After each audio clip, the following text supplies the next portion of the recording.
Hello and welcome, foolish mortals. This is Emily. And Clayton, your ghost host. That's us. And today we're finishing up the discussion about Pooh in the parks. We're talking Pooh's Honey Hunt and, of course, the many adventures of Winnie the Pooh in Disneyland. I think without further ado, buzz on in, honeybees, and pull down on those honey bars until they're sticky stuck. Because it's time to make it magical. Totally didn't screw it up.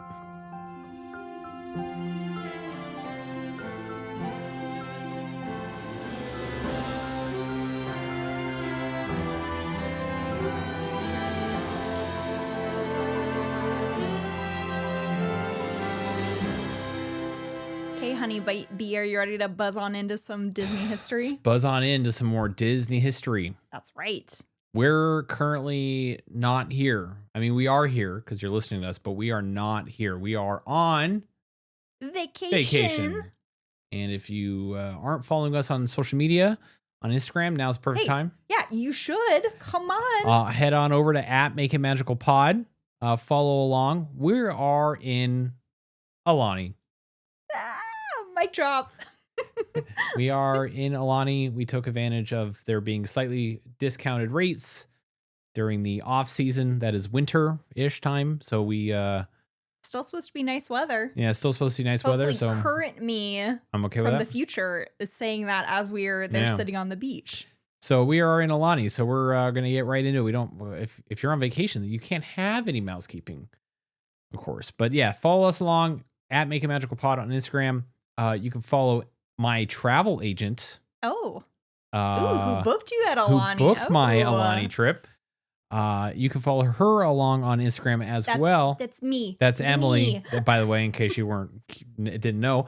Emily's relaunching kind of some of her presence on Instagram, so they can follow you over at MakeItMagical_travel. There we go. Look at that. The Make It Magic umbrella continues to unfold.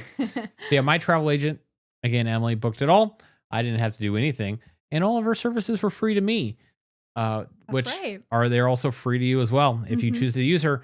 So hit her up on Instagram or reach out on email, makeitmagicalpod@gmail.com. She would love to help you book your most magical Disney vacation. I would. The biggest thing that I guess in my mind when it comes to helping plan your trips is just to take the stress out of it and let you focus on what really matters. Enjoying the trip, not all the details that go into it. So reach out, let me know, and we can get you going on your next Disney trip. Yes. Now, anything else? Patreon. Yes. Patreon. Gift. We have annual gift updates. So we have some new stuff that we have ordered. It's sitting over there looking at me. Spoiler. Make It Magical pens. Make It Magical pins. PEN and PIN. Ooh, exciting. Stickers. New stickers. Take this off. It's getting a bit hot in here. Yeah, stickers, pens, pins. And for some very lucky Patreon members, we're going to be handing out at random a little bonus Make It Magical tote bag. Yeah. So look out for that. We'll have more details when we get back. So this is all to say, if you've been thinking you want to join Patreon, now is a great time to decide you want to ring in the new year with Make It Magical. We'll give out some details, kind of like when deadlines are. If you want to take advantage and get this little gift, we'll let you know more about that. But details to come, but they will be sent out in the new year for everybody. So yeah. And those are for all active paid members on our Patreon site. Active paid members. We'll have details, pictures, updates to follow. Probably next week. Well, yes. Next week as in when we're back. Next episode. Yeah. Don't need to make them more confusing. Of course not. So of course, since we're in the Patreon location, Patreon shout out zone, we're going to shout out this week's Patreon member, Christiana. We don't even have to say a last name. She's so well known here, or last initial, I guess I should say.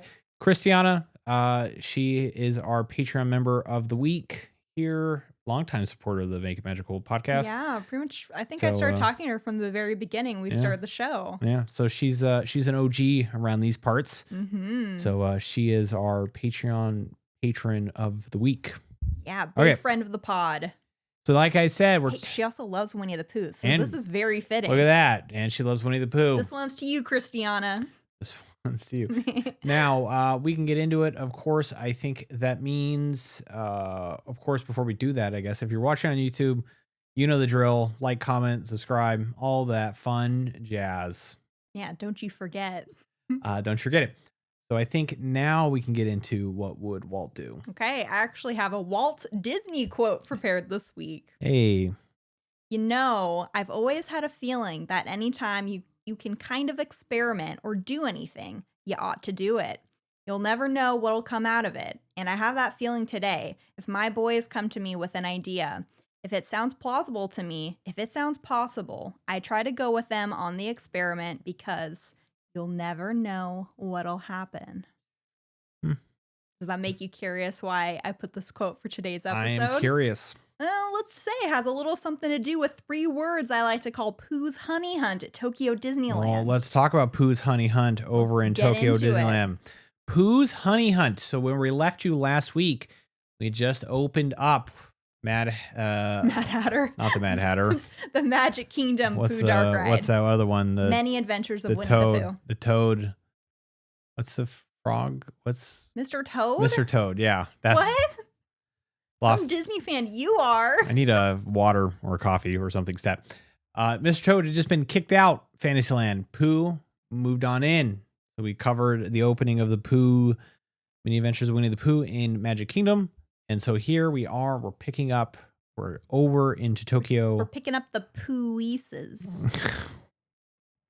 So Pooh's Honey Hunt came next, but it would be on a completely different level than what had been done before. Tell me that every time something gets opened up in Tokyo. Very how did true. this first? It's kind of a common trend there. Now, how did this version come to be?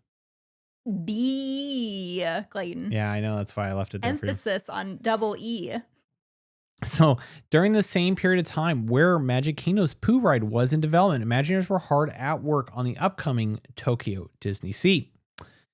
It was also around this time in 1997 that the Oriental Land Company, OLC, had simultaneously tasked Imagineers with creating a new e-ticket attraction for their flagship Castle Park ahead of Disney Sea's opening. I'm going to pause you right here in case yeah. folks do not know who the Oriental Land Company is. They are the owners and operators of all of Tokyo Disney parks and resorts. For Tokyo as a whole, all the Disney parks, basically they just pay licensing to use Disney IP within their parks. But everything else, owned and operated, Disney does not have ownership whatsoever of the parks over there. And OLC, in turn, pretty much contracts out Imagineering to come help develop new ride systems, whatever they want to bring the parks over there. So LLC didn't want this park, Tokyo Disneyland, to feel forgotten and would do so by giving guests new and impressive experiences at Tokyo Disneyland in addition to the brand new park opening up soon. But where to put this very attraction? Looks like Pooh is an omen for evictions because it would go in place of the Skyway. Yes, Tokyo. I didn't know this before researching that they actually had their own Skyway. In the 90s, Disney parks were removing their Skyway attractions. Big mistake. Why, Disney? Why? Across the globe, including Tokyo's version. Tokyo's closed in 98.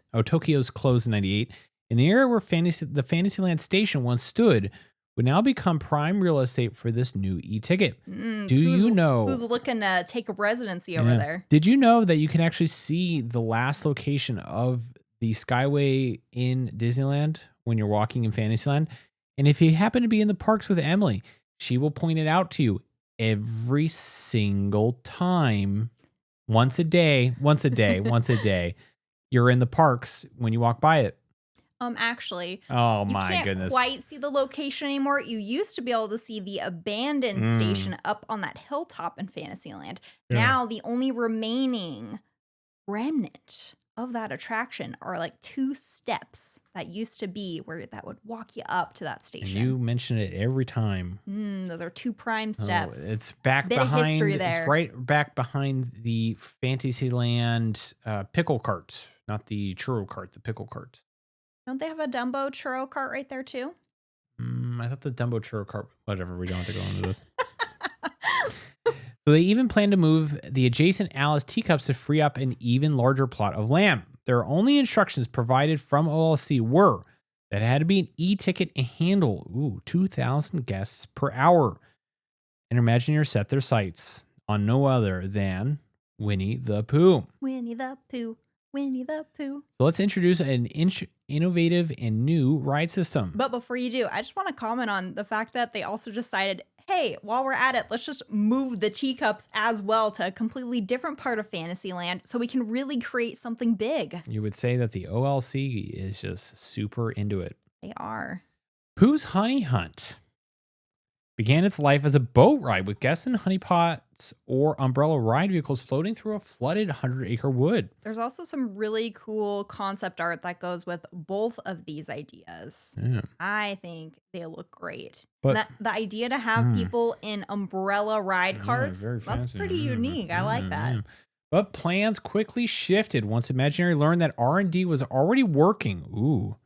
Research and development is what we call that. Yeah, us in the biz like to call it research and development. On a new ride system for Disney Sea, specifically for Aquatopia, that would completely change the game for future dark rides. I'm intrigued. Yes, are you intrigued? I'm guessing this is the trackless system. Oh, look at that. It's the trackless ride system. Once Imagineering caught wind of that, they knew that was now the only option that we had available to us. How would they Imagineering not know that R&D of Imagineering is working on a trackless? That seems a bit. How do they not? Don't they talk? It's once they learned that they started working on it. I see. They decided to switch gears, I think. I see. So lo and behold, there would be no more water. No more water ride, and get those umbrellas out of here. Don't want them. They're not needed. Imagineers felt this was to be the perfect type of ride system to help with the storytelling in their new Fantasyland e-ticket Get ride. those umbrellas out of here, That Clayton. would be Pooh's Honey Hunt. And we have some concept art, which we'll throw in here. Of course, I don't know that anything makes sense until we talk about it. Well, these were just other pieces of concept art to go with this entire Pooh area. It looks like they had envisioned to have a bunch of like Pooh stores or walkthrough areas.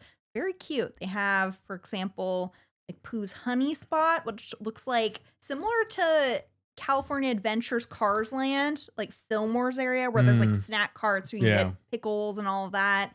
They have a really cute Gopher's Bargain Basement, which looks like a clothing shop or merch store. You have Rabbit's Root Cellar.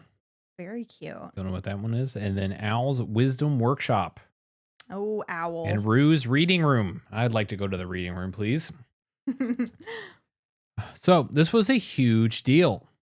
Something like this had never been done before in a classic type of dark ride. Think of those Fantasyland dark rides that are on a track where you're always meant to look forward, especially if you're on Toad. Drive forward. Don't be looking at the sides. You got to stay on the road. Right, Emily? Huh? I was just trying to say, if you're on like Toad, you got to be driving always looking forward, staying on the track.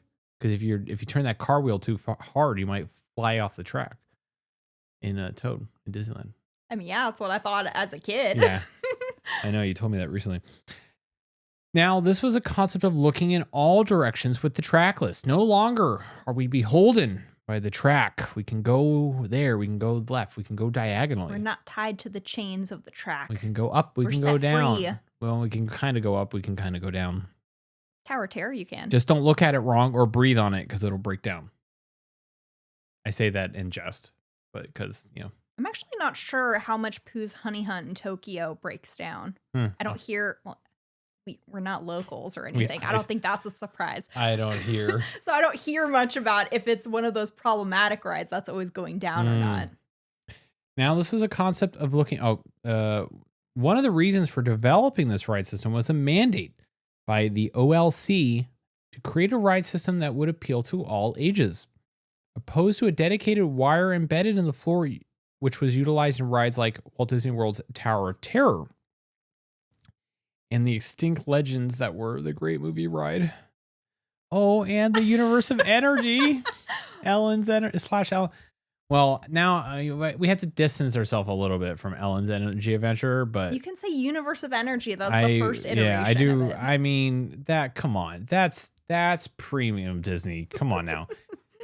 You're tell me I have a 40-minute moving track movie It's like a nap. It's a perfect nap in the ride. air conditioning that's just peak Disney. No, yeah.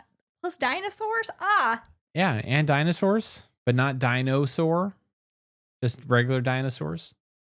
None of this Allosaurus stuff. well, Universe of Energy also did not make it, Clayton. Well, Not gonna make it. and we didn't make it.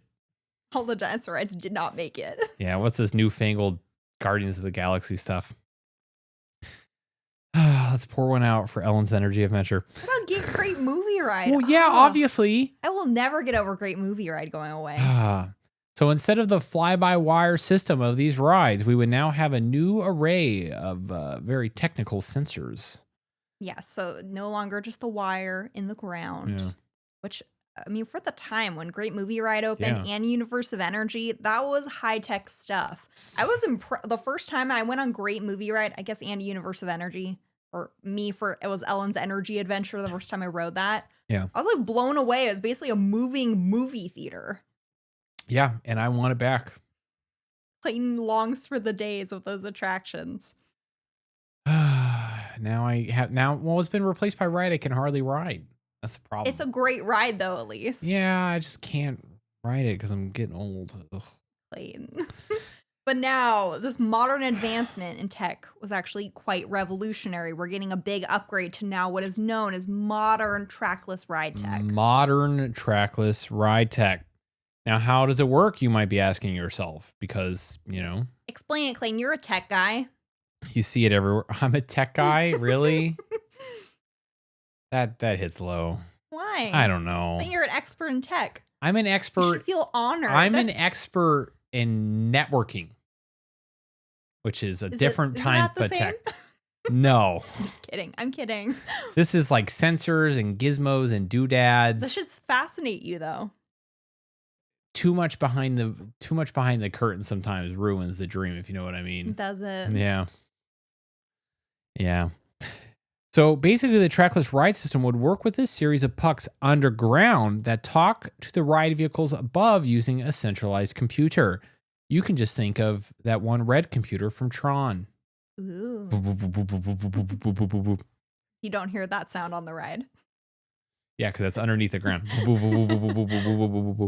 Now it's been replaced by an AI. Oh no.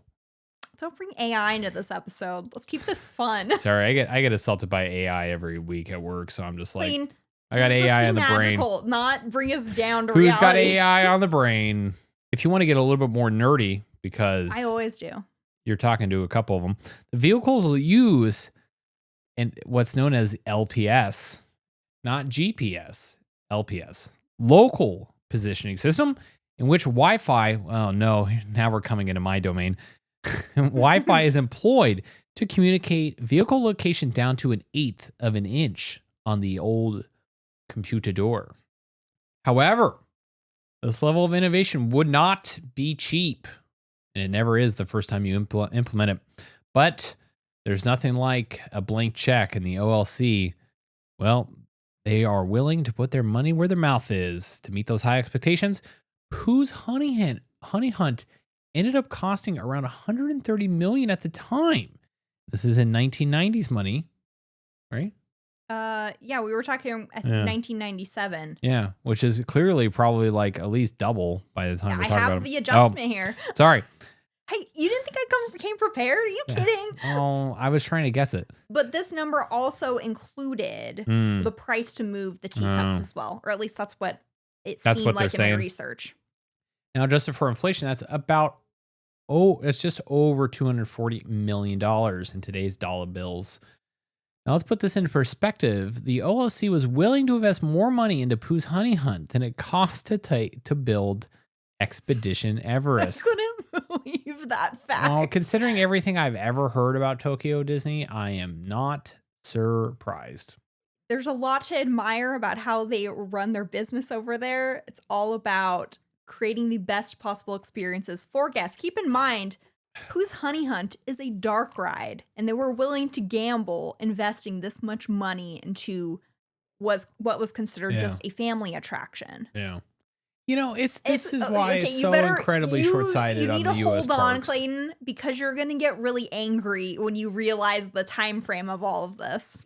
Well, I'm I'm already telling you, angry you're gonna get more because it's angry. incredibly short-sighted by the U.S. I'm warning parks you. and their inability to do what's known as foresight. Clayton, Oh, let's keep this. okay. Let's keep this nice. Let's everyone take a step back. Let's take a step back. I've come back up from the down you took me on earlier. Serenity now. Clayton. Serenity now. I'm trying. Okay, I'm trying. You're not going to reveal to everyone No, what I'm talking about? I'm not crazy. Your big faux pas. How dare you misspeak that way? We were in the car. We were in the car, and I'm just tired. It's been one of those. It's been one of those weeks, and we're ready to go on vacation. I'm ready to go on vacation. I need a break, and I told Emily, you know, I'm just a little. I think holistic. Just I'll set the scene. I'm a little holistically burnt out. And I told Emily, I'm a little burnt out on the parks. And Emily's sitting there in the passenger seat. And if they could grabbed my heart, if they could give an Oscar out for the performance, it was not a performance. The performance that I received when I said that, Emily's just like, oh right, oh my heart. And I finally recovered. She literally said these words. I think I'm having a heart attack. I said, calm down. I said, I'm a little burnt out. We have a break. It's okay. How could you say those words? I'm just a little burnt out. I didn't say I dislike the parks. I'm just burnt out. It still hurt, Clayton. I'm just burnt out of it. And part of it. But you know what helps with burnout in real life? Going to the parks. Well, see, that's the rub. Let's continue this fun deep dive into park history that I love. I love the parks. I just had a moment of weakness. Pooh's Honey Hunt opened September 2000, about a year after.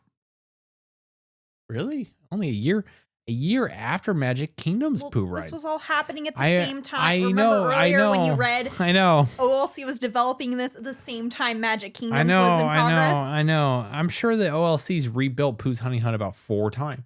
Wow, Trackless Rides have been around for... What are you talking about? Well, I'm sure Trackless Rides have been around for 25 years.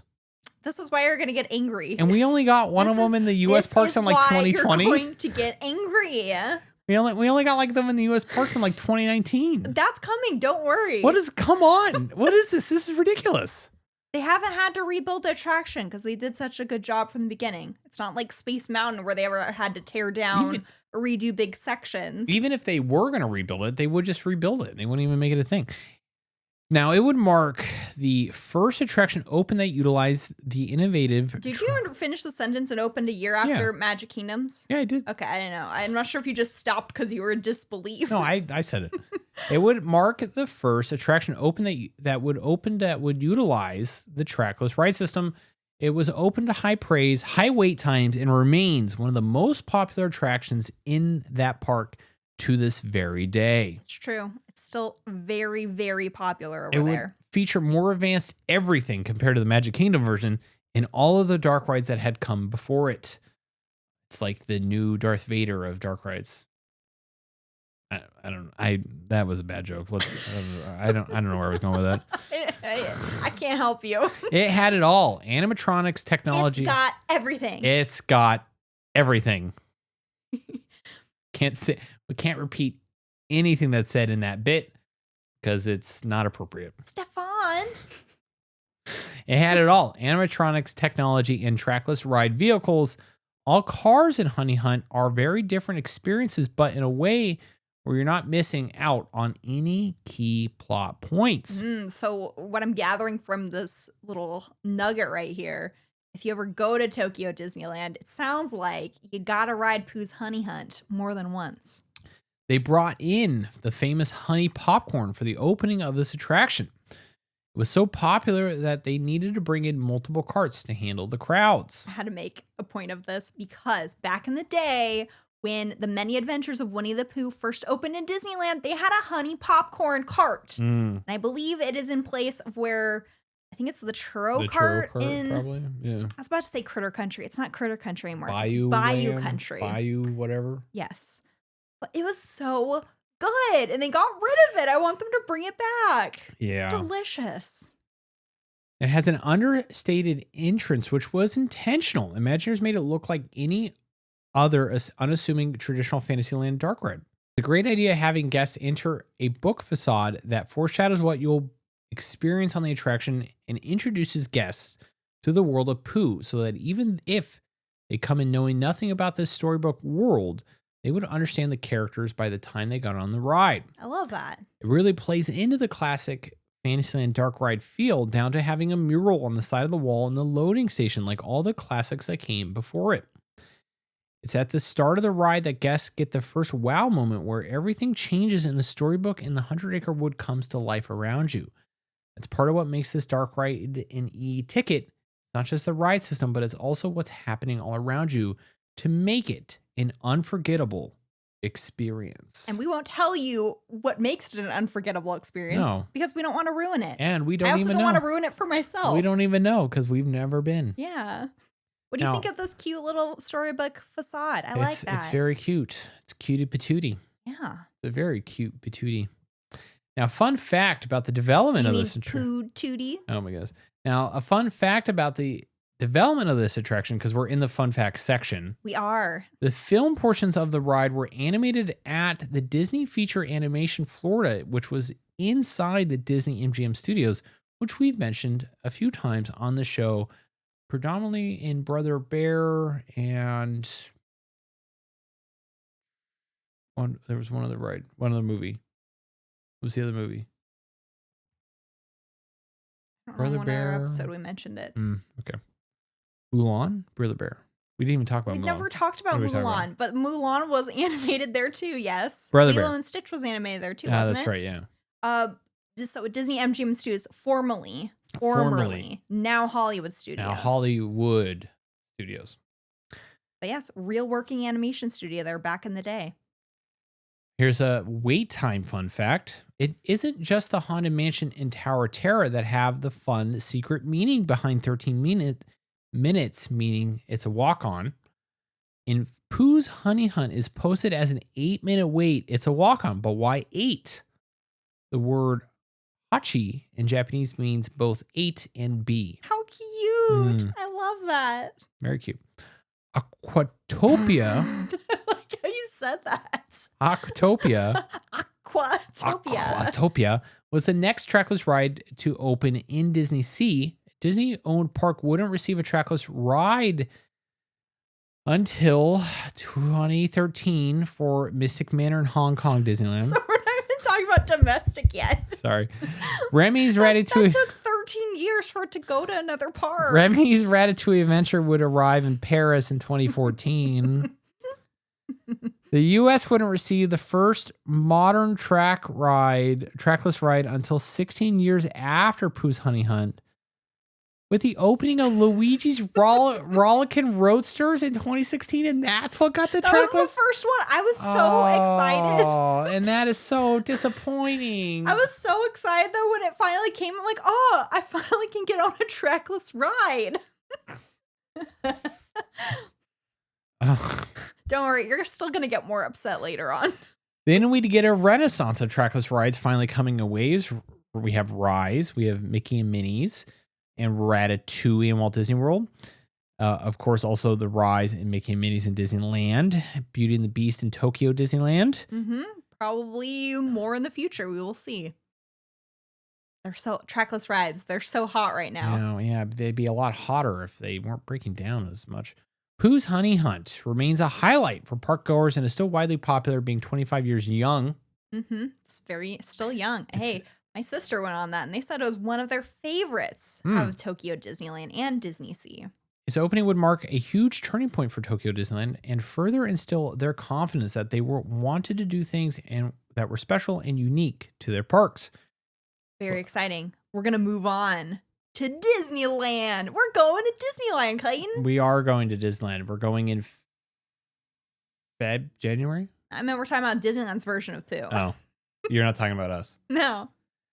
Pooh and friends would next set their sights on finding another home in Disneyland. Now, if you recall, Tokyo Disneyland had a team of Imagineers that were playing around with an idea for a Winnie the Pooh water ride. So Disney was keeping their eyes peeled and ears open and felt this would be a great opportunity to take the same water ride concept to development to replace the Country Bears. It was envisioned to have gone indoors and outdoors through the setting and story of the 100-Acre Wood. It would be similar to Splash Mountain. It could have potentially also taken advantage of a nearby riverfront and gone into the river a tiny bit.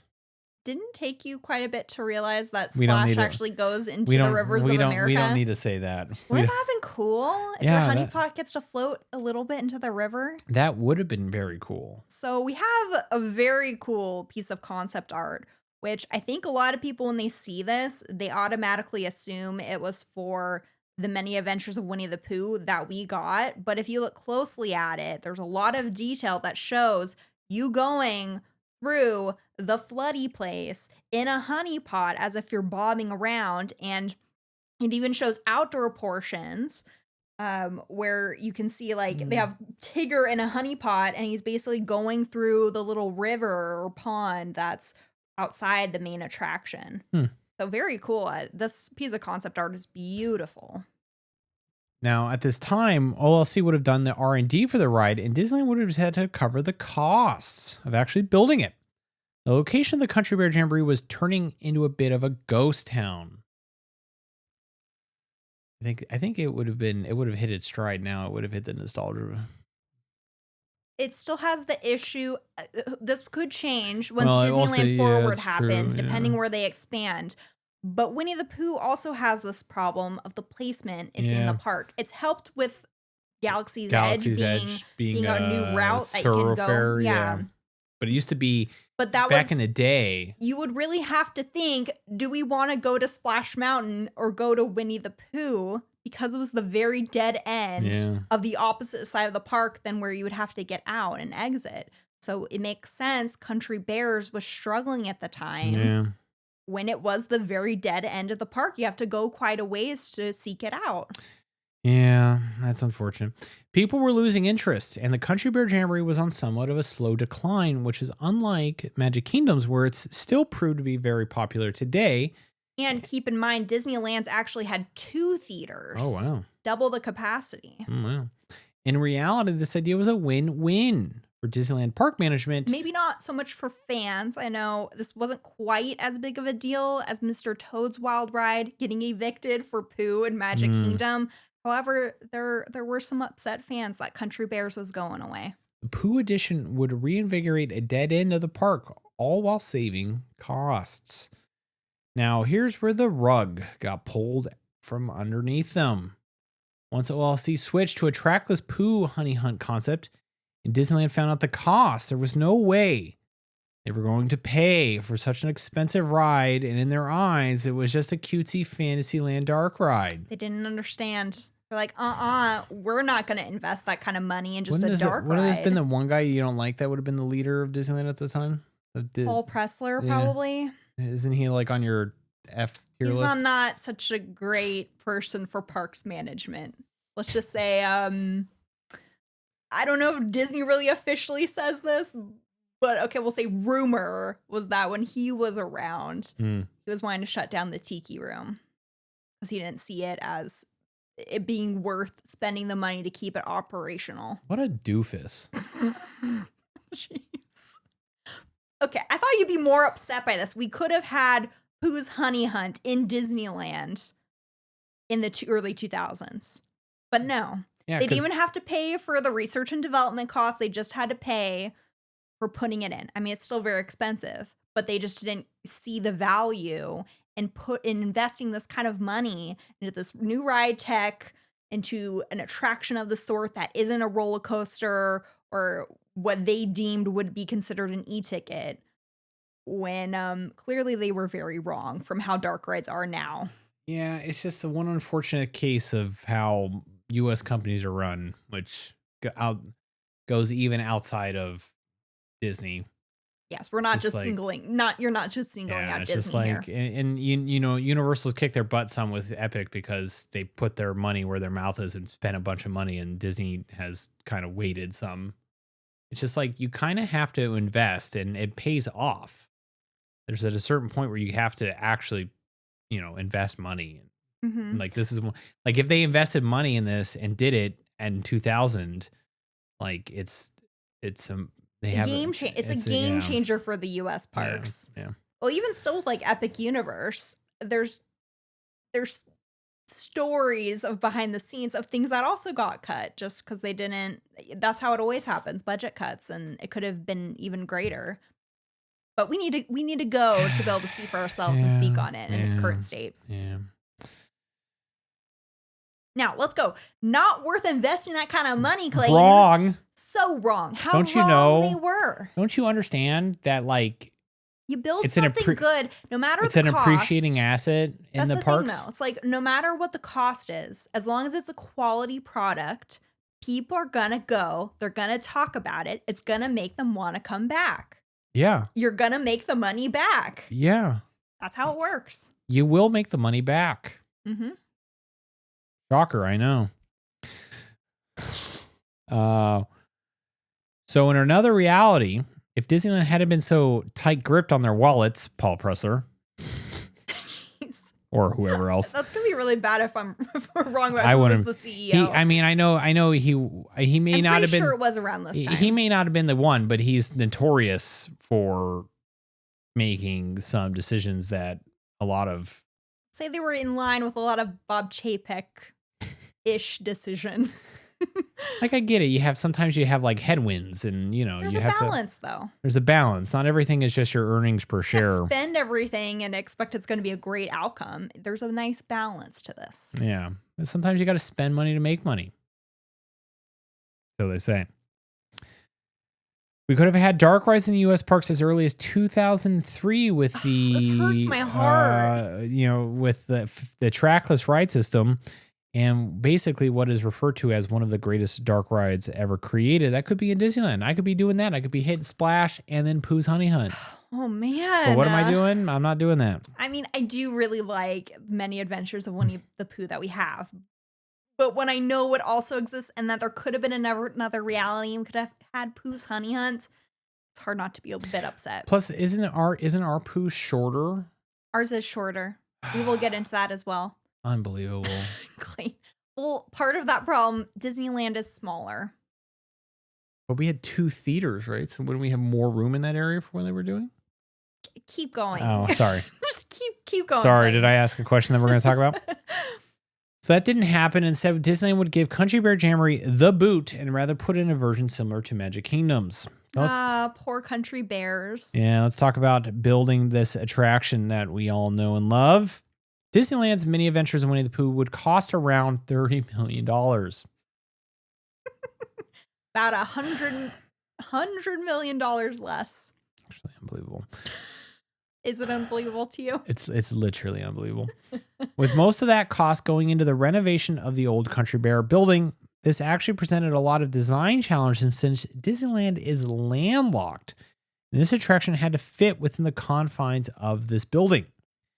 When they started renovating, they found that they couldn't remove or move any of the support structure, ceiling, or walls of that building, or else the entire integrity of the building would collapse.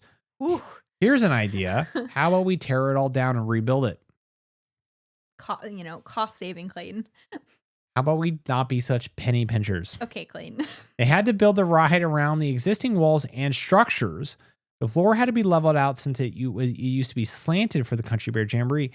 I think the problem is this would have been right before the financial crisis. So then 2008 happened. And then, it's like, we got to rebuild for 8 years. Get through that. You're really bringing me down. Well, I'm putting it into context. Okay. How how short-sighted just some of this stuff could be. Could be. I'm not saying it is. I just say it could be. Because then you have the financial crisis and then nothing is happening for a long time. Depends what kind of leadership you have. If your main goal are cost-cutting measures, they don't care about doing maybe what's the right thing. It's just about how can we bring in a new attraction, solve a problem that costs least amount of money. That's the goal. Yeah, I'm aware. I know. Hey, sound a little more. I'm just saying I know. I don't agree with it. I'm saying I know the game. Don't hate the player, hate the game. I hate the game, not the player. But apparently there was a lot of back and forth between Imagineers when designing the ride carts. Some were fighting for Team Honeypots and others were Team Vehicles. I've been waiting for you to say that. The solution to this argument was that the Magic Kingdom got the honeypots, so it was time for the vehicles to have their moment. Believe, Clayton. Can you believe that we have vehicles to have their moment in Disneyland? Disneyland's is the only version with vehicles. I tried to just write that as many times as possible in this section. All the rest have honeypots. In these vehicles, in addition to designing a new beehive-inspired ride vehicle, also known as the vehicle, they would also have to be a bit more durable than the Magic Kingdom version, since Disneyland's ride would also go outdoors. Even for that small little bit, I guess, huh? Yeah. All the vehicles have different names on them, and Emily tries to guess which one she's going to get every single time, and if it's not one that she likes, she legitimately considers asking to wait. I don't consider. I just joke. Hey, Clayton, if we don't get Eeyore, can we just wait? But if she gets Weasel on Toad, it's like game over. She's like, "What? No one wants Weasel." I'm like, it's a name on a ride card. Doesn't change your experience. It does. You know what the best feeling is on Snow White's Enchanted Wish? Getting the Dopey cart. That's the best. This was the first attraction to allow for people to board with a wheelchair. Typically, guests would have to get out of the wheelchair and board the vehicle. Or board the vehicle. And board the vehicle. What was I thinking? Hey, I'm going to just say it outright.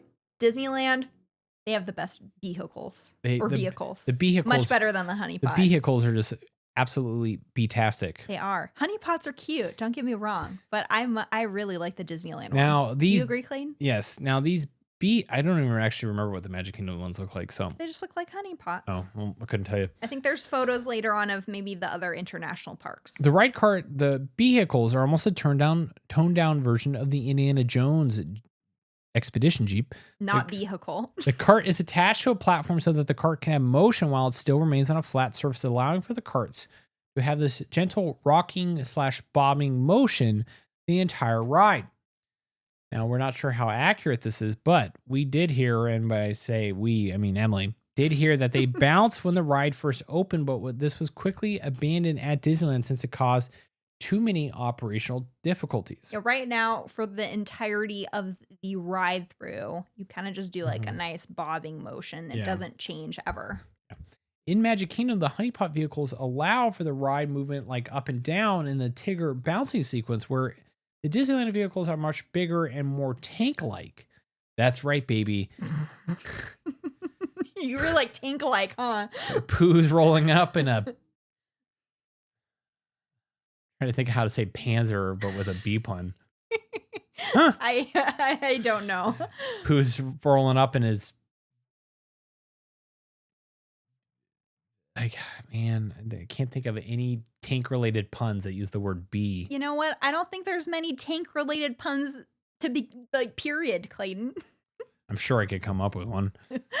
The vehicles can't do as much movement they can't do much because of their bigger design. Now, the mini adventures of Winnie the Pooh went into the perfect spot to fit its theme. This is an area already with established vegetation, so it really feels like a calm, wooded area. We love that section of the park. And you get the entire Pooh section. You get the Pooh corner with the attraction, the shop, character meet and greets. It's now split, right? The store is now split half and half. Part of it is still Pooh corner. Yeah. The side closest to the many adventures of Winnie the Pooh. This is a very nice area of the park. It's quite calm and serene. As we say goodbye to the era of the Country Bears, it's time to welcome in a new era of Winnie the Pooh. And this would open in April of 2003.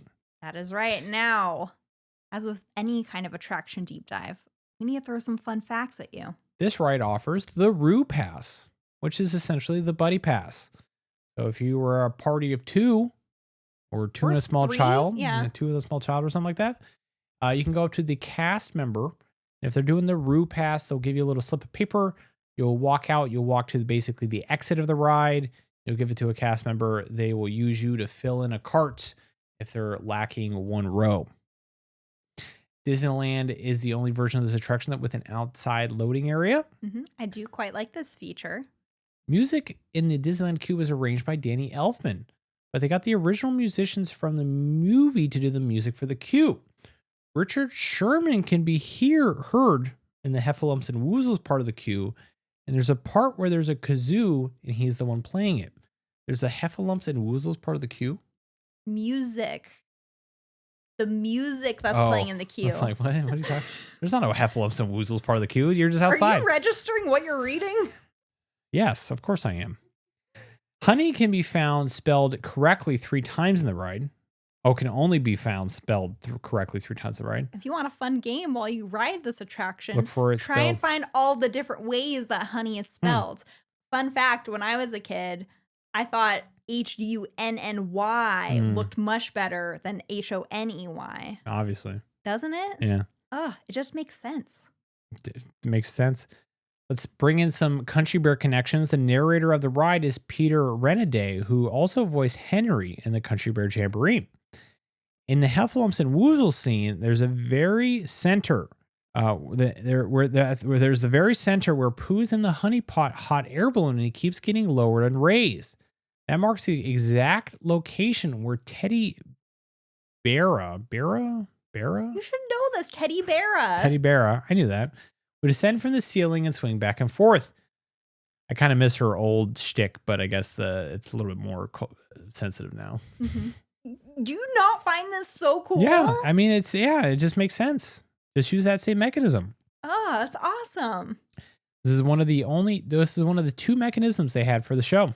Very well done. But let's talk our favorite fun fact. You're on the ride with me and Emily. Also Country Bear connection. Yeah, you're on the ride with me and Emily. We're sitting in front of you. And you're like, man, that guy is really tall. I can't stay up. I can't sit next to him. Could you maybe sit behind me, please? You just get through the Heffalumps and Woozles scene. You're like, what is going on? Pooh's having a weird trip. You come out and there's a little dark section before you go into the next room. You want to look immediately up and behind you and you will see the following. But you need to be in the first or second row in order to see this. Yeah. Really? The third row you can't see because of the design of the vehicle, Clayton. I see. The animal heads of Max, Buff, and Melvin from the Country Bear Jamboree can be found on display within the ride. Now, you have to be in either the first or second row, as Emily has said. A common misconception is that they are the talking heads from the actual show, but that's actually not the full story. Here's the full scoop, everyone. The originals were allegedly ripped apart, and the animatronic parts were reused for other needs across the park. The ones hanging in all their glory in the Pooh attraction were actually the static ones on display in the mile-long bar, which is now Pooh's Corner. When you walked in, there was a mirror on the one side and the other that gave the illusion of making the bar look longer than it really was, and above were these heads on display. You probably took the nameplates from the actual Country Bear Jamboree or actual Country Bear attraction and put them on Pooh. Oh. Yeah. Doesn't this mile-long bar look awesome? Cool. Yeah. I would like to guess it was like a I'd soda like to bar? wet my whistle here, Clayton. I guess it was like, can I get a mini sarsaparilla? Can I get a root beer? Oh boy. Yeah, but that is for sure and always has been one of my favorite fun facts. It took me a very long time to find where they actually were on the attraction. There were so many times I had read the heads are hanging in Winnie the Pooh, and I could never figure out where. And that's because it's very tricky. You literally have the only way you'll see it is if you completely turn all the way around and look up. There's a basement under Pooh that stores all the light bulbs of the Disneyland Resort. They even have spares of the Coke corner half painted light bulb down there. Emily's like, let me get down there, yo. Yeah, I want to take a good look at one of those babies. Emily's like, I want to get lost in some light bulbs. Did she change light bulbs here at the house? No, that's Clayton's job. Now, if they're half painted Walt inspired light bulbs, then I would. I'd be all over that. You know, we could change the color of that. We could do half red, half white. Could we? Yeah, we could. That would be cool. Yeah, I could just change the color of that behind us. What are we doing with this pink and blue nonsense? Down there, they still have signs that point out to how to get to Auditorium 1 and 2. The purpose was so maintenance workers could work on the attraction while it was still operating. For example, if there were issues with an animatronic, they could lower it down underneath and work on it and then raise it back up. Now it's just a maintenance area that stores the light bulbs. When this ride opened, they didn't have a candle for the birthday cake in the final scene, so they took a candle from the Haunted Mansion ballroom scene. Huh. Yeah, is that interesting? It is very interesting. Huh. Is that still the original candle, or has it now been replaced with an appropriate candle? I couldn't tell you. Oh. As you make a beeline. Hey, get it? Yeah. For that exit, pay attention to all the bee sounds emanating from the beehives next to your vehicle. You will be in disbelief. It's actually not believable how bee-tastic the end of this bee-thrilling ride is. I don't know. And you'll when you notice the beehives lining the pathway, and you'll notice a sign pointing to the little bridge you cross over that says the Pooh Sticks Bridge. And everyone knows what the Pooh Sticks Bridge is. I don't even have to explain it. Do you know what it is? Yeah, I know. That's the stick. That's the one where they play Pooh Sticks. They drop the stick and light it, see who wins. Like, what do you think I am? I've seen the movie. I couldn't tell if you were saying that because you didn't want to explain. I've seen the movie. I know what I'm talking I about. had never noticed that before until when. Wow, Emily, are you saying that you don't pay attention to the details when you're in Disneyland? Well, I pointed it out to you. Absolutely unbelievable that you don't pay attention to the I was details. going to say I didn't notice it until one of these last visits after I had researched for this episode. And how long have you been going to Disneyland? See, this is the beauty of Disneyland. I can notice new details every single time I go, Clayton. That's why you got to keep going. On your way out, also check out the neighboring Pooh corner store because the attraction story actually continues in there. Didn't know that. If you look up at the ceiling, there's all kinds of decorations and banners for Pooh's birthday. Yeah, because that's how the ride ends. They're celebrating his birthday. And speaking of Pooh Corner, if you look at the walls where you can see cast members making sweet treats, including Tigger Tails and caramel apples and I want one. Pooh ears and stuff like that. I don't know, piglet faces. I don't know. What? I don't know. You might see Pooh Bear featured with some other familiar bear friends that once resided in the land of the country bears. Mm-hmm. Now let's finish up this story with some final international versions. Next would come Hong Kong Disneyland, which would basically be a carbon copy of the Magic Kingdom version. It would open in the park in September 2005 and was the only Fantasyland dark ride at opening. Next, and the very last version to date came in Shanghai Disneyland. It was also an opening day attraction in June of 2016 and would for the most part be another Magic Kingdom carbon copy. Everyone's just copying off of Magic Kingdom. Yeah. One big difference is that Pooh has an entire dedicated area where there is a 100-acre wood almost mini land or subset within their Fantasyland. It also has a Pooh's honey pot spin in place of the teacups. Very, very cute. And that, as we say in the business, is it for all the Pooh attractions. From simple beginnings of just a walk-around character in Disneyland, which was brought there for the 10th anniversary party. That's right. Emily questions whether or not I internalize some of this stuff, and I remember everything she's ever told me, mostly. Kind of, sort of. From simple beginnings of just a walk-around character in Disneyland to nearly have an attraction devoted entirely to himself and his lovable 100-acre wood friends in almost all of the castle parks. Winnie the Pooh has sure grown himself a huge park Pooh presence worldwide.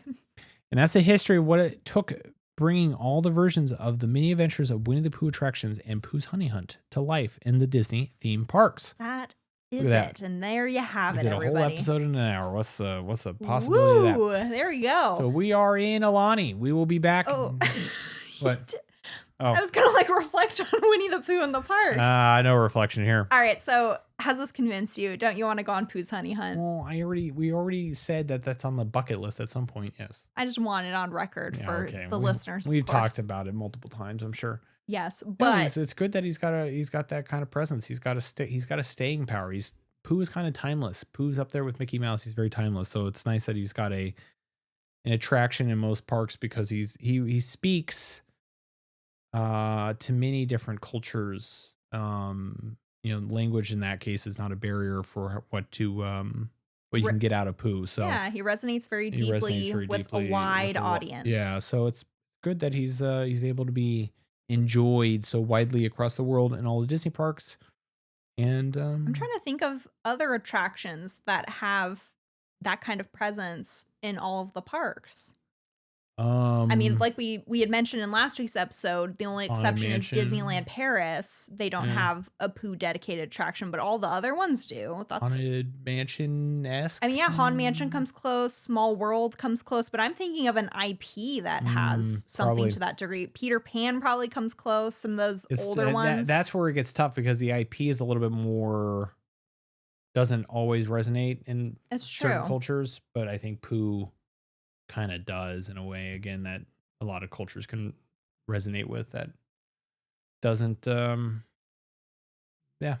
So I have a question for you. Do you prefer the queue entrance for Disneyland's or Magic Kingdom's? 'Cause Magic I Kingdoms is like similar to what we were describing with Tokyo Disneyland's. yeah. It's kind of more like you're entering into the store. I mean, they have the big Mhm. tree, which is really nice. Mhm. And then the rest of the queue, it has the interactive elements, but then it's pages of a book that you're walking through. Where Disneyland's is more as if you're walking through the 100-acre wood. It's a lot of vegetation, very wooded area.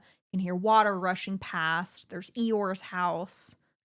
I'll have to go with Disneyland because I don't remember what the Magic Kingdom one is like. I haven't been through the Magic Fair. Kingdom one in years, so Disneyland's And I gotta say, vehicle for the win. vehicle. I like that it's different. That's fun. Otherwise you wouldn't get the saying Vehicle. buzz on in, honeybees. Oh, that is my favorite. Yeah, I know you giggle every time they say it. A ride on Winnie the Pooh at Disneyland is not complete if the cast member doesn't say that for you.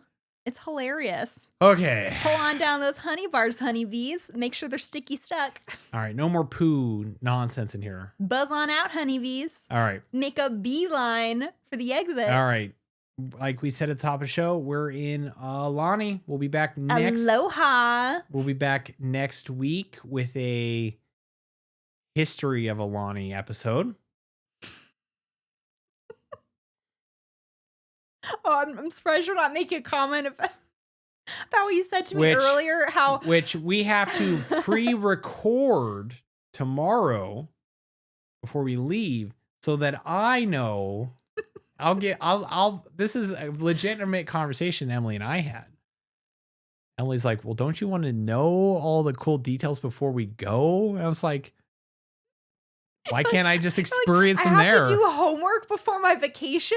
Yeah, you won't appreciate it as much, Clayton. I feel like I will appreciate it. You will, but after the fact, if you learn once you're back home, I'm like, I wish I knew that before we actually left. So I have to do I'm looking at my crystal ball. I'm like Madame Leota. I can foresee it. So I have to do some homework because I have to pre-record that episode. I'm pretty sure I'm the one that did all the homework. I still have to wrote the entire I still have to sit script. in this room with you and record it. So we will be back next week with a history of Alani, and then we will have a trip report, which is either 1 or 2 parts. Who knows with this one? I'm also looking at my crystal ball, and I'm foreseeing it's going to be 2 parts. Then that'll probably be the end of things of November. Ooh. Well, that month went fast. So we'll leave you with that. That's great. So yes, thank you very much for being along again. Follow us on Instagram at Make It Magical Pod. Hit up Emily on Instagram for travel agent assistance. Again, that's Make It Magical _travel. Mm-hmm. At Make It Magical _travel. Of course, if you want to head over to Patreon and get in on there, we will be announcing all the stuff we like to do. Maybe we'll do a giveaway also because we have some giveaway. That sounds items. fun. We can plan for that after we get back home. Yeah, we'll do a giveaway on top of that. Yes, I guess we just want to say, thanks for sticking with us. Or you could say mahalo. Okay. With that, Emily. Or you can also say like, you're almost our Ohana. Okay. With that, our Emily. big Disney Ohana, Clayton. Hey, Emily. With that, Emily. That's your cue. I don't have any more Hawaiian phrases. I know. With that, Emily. Remember remember to be kind to each other. And let's make it magical. Aloha. Aloha.